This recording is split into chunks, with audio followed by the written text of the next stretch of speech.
Hey, Jim Duncan with Nest Realty and RealCentralVA.com here, thinking about what happens at closing in Charlottesville. Some markets, it seems that when you buy a house, the buyer goes to the attorney's office or title company's office and sits down across the table with the seller, and they do all the paperwork, trade them back and forth, and then they're done.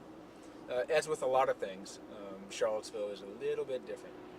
Just because, I don't know, we like it that way. We're a small town. A lot of the attorneys' offices are right across the street from each other, so it makes it pretty easy to get things done the Charlottesville way. So here's what happens. At closing, the buyer goes to their attorney's office, signs all the loan documents if a loan is included, signs all the loan docs, all the homeowners insurance stuff, all the deeds, etc. Usually takes between 30 and 90 minutes, usually trending around 45.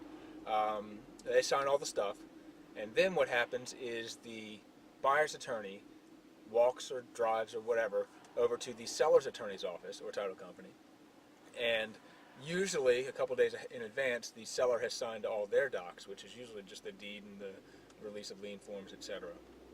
And so once the buyer's attorney goes to the seller's attorney, they trade deed for money, and then the buyer's attorney or runner goes to the courthouse, Charlottesville, Albemarle Green, Flavanna, etc.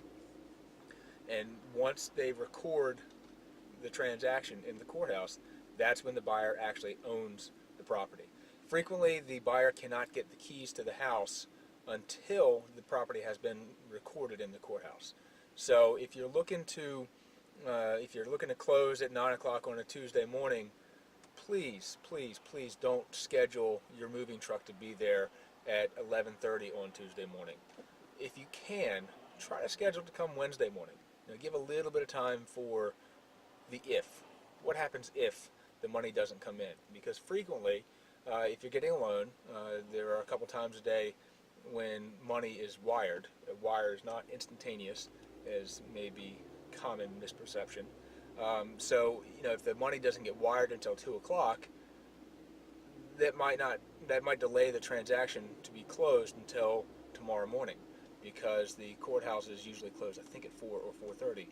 So if the attorney doesn't get there till 4, you're probably going to be waiting. So that's it. That's how a closing happens in Charlottesville. Any questions? Let me know. Jim Duncan, RealCentralVA.com, 434-242-7140.